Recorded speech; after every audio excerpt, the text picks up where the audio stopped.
안녕하세요, 청취자분. 신장내과 또 투석실 현장에서 매일 환자분들 돌보시는 우리 전문가분들을 위해 오늘은 좀 특별한 시간을 마련했습니다. 만성 혈액투석 환자에게 정말 중요한 거죠, 이 중심정맥 도관, CVC. 오늘은 이 CVC의 형태와 재료에 대해 한번 깊이 파고들어 볼까 합니다.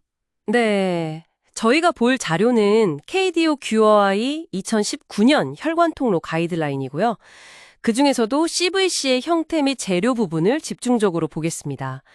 다양한 도관 디자인이 임상 현장에서 어떤 의미가 있는지, 그 근거는 뭔지 같이 한번 살펴보시죠. 네, 좋습니다. 오늘 저희 목표는요, 이 최신 지침이 어떤 연구 결과에 기반하고 있는지, 그리고 그 결과들이 청취자분들께서 실제 CVC를 선택하실 때 어떤 점을 좀 시사하는지 그걸 명확히 짚어보는 겁니다. 단순히 지침 요약만 하는 게 아니라 그 배경 그리고 어쩌면 좀 한계점까지 같이 이야기해보면 좋겠습니다. 좋습니다. 그럼 바로 핵심 권고사항부터 볼까요? KDO-QI 가이드라인 5.1인데요. 터널식 혈액투석 CVC의 모양, 종류 선택, 이걸 결국 임상의료의 판단에 맡긴다, 이렇게 제안하네요. 근데 이게 조건부 공고이고 증거 수준도 낮다고 명시되어 있어요. 이게 뭘 의미하는 걸까요? 네, 바로 그 부분이 핵심입니다. 여러 무작위 대조 연구, 그러니까 RCT들을 쭉 종합해봐도요, 현재 사용되는 그 다양한 CVC 디자인들 있잖아요. 예를 들면 시메트릭 팁이라든지 스태글드 팁, 스텝 팁, 아니면 스플릿 팁 캐세터 같은 것들요. 이런 것들 간에 장기적인 도관 개통성, 그러니까 페이턴시나 아니면 도관 관련 혈류 감염, CRBSI라고 하죠. 혹은 혈정 발생률에서 통계적으로 의미 있는 우위를 보이는 특정 디자인을 찾아내지 못했다는 뜻입니다. 그러니까 명확한 승자가 없다, 이런 거죠. 디자인은 계속 뭔가 개선되고 혁신이 있어 왔는데 실제 임상 결과에서는 뚜렷한 차이를 딱 입증하기는 어려웠다. 이 점이 좀 흥미롭네요. 구체적으로 어떤 비교 연구들이 있었는지 좀 더 설명해 주시겠어요? 네, 몇 가지 좀 주목할 만한 연구들이 있는데요. 예를 들어서 그 팔림드럼 시메트릭 팁하고 헤모스탈 스태글드 팁을 비교한 연구가 있었어요. 여기서 보면 감염이나 혈전 문제는 비슷했는데 팔림드럼 군에서 혈전 용해제 사용 빈도가 좀 유의하게 낮았다는 결과가 나왔습니다. 혈전 용해제 사용 빈도가요? 네. 그리고 또 다른 연구에서는 팔림드럼 팁이 매드컴페 스텝 팁보다 단기, 그러니까 한 2개월 정도 봤을 때 도관 생존율이 유의하게 높았어요. 얼마나 차이가 났나요? 91%대 69%였으니까 꽤 차이가 있었죠. 단기적으로는 팔림드럼 팁이 좀 이점이 있었을 가능성을 보여주는 연구들이 있군요. 하지만 이게 전부는 아니겠죠? 그 스플릿 팁 디자인 같은 경우는 또 어떤가요? 네, 맞습니다. 이 애쉬 스플릿 팁하고 팜캐스나 옵티플로우 같은 스텝 팁을 비교한 연구들을 보면요. 결과가 좀 일관되지가 않아요. 한 연구에서는 펌캐스의 1년 생존율이 더 높다고 나왔는데 74%대 49%? 또 다른 연구에서는 오히려 애쉬 스플릿팁의 6개월 생존율이 더 높다고 보고를 했거든요. 75%대 55%. 와, 결과가 좀 상반되네요. 네. 근데 중요한 건 이 두 연구 모두에서 감염이나 혈전 때문에 도관을 제거해야 했던 비율은 그 두 군 간의 차이가 없었다는 점입니다. 결과가 이렇게 좀 일관되지 않으면 임상의 입장에서는 사실 좀 혼란스러울 수도 있겠어요. 그렇죠. 이 상충되는 결과들을 그럼 어떻게 해석하고 현장에서는 어떻게 적용해야 할까요? 바로 그 지점이 중요합니다. 이 연구 결과들은 사실 특정 디자인이 절대적으로 우월하다 라기보다는요, 각기 다른 잠재적인 장점 또 단점을 가질 수 있다, 이 정도를 시사하는 거죠.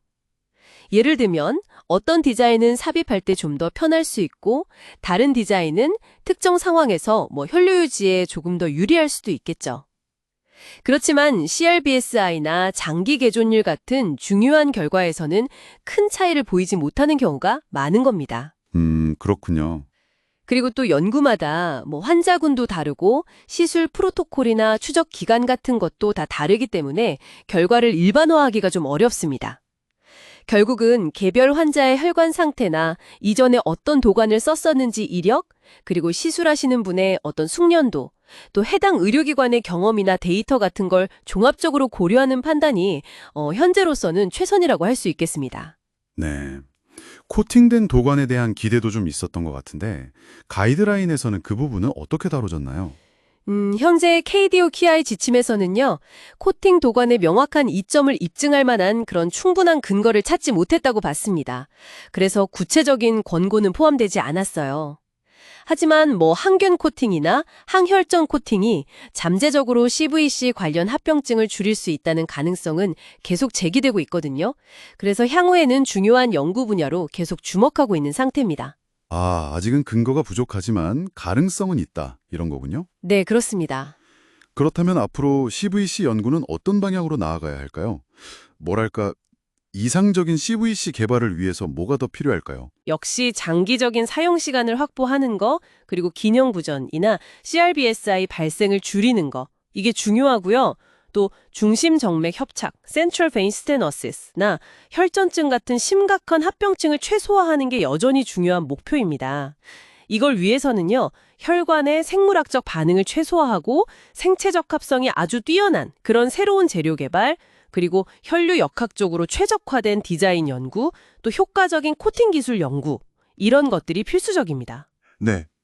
그리고 또 하나 중요한 게 앞으로 연구에서는 좀 표준화된 정의하고 결과 지표를 사용해서 연구들 간의 비교 가능성을 높이는 것이 정말 중요합니다. 네, 오늘 KDQI 가이드라인을 통해서 CVC 형태와 재료에 대한 현재까지의 근거들을 아주 깊이 있게 살펴봤습니다.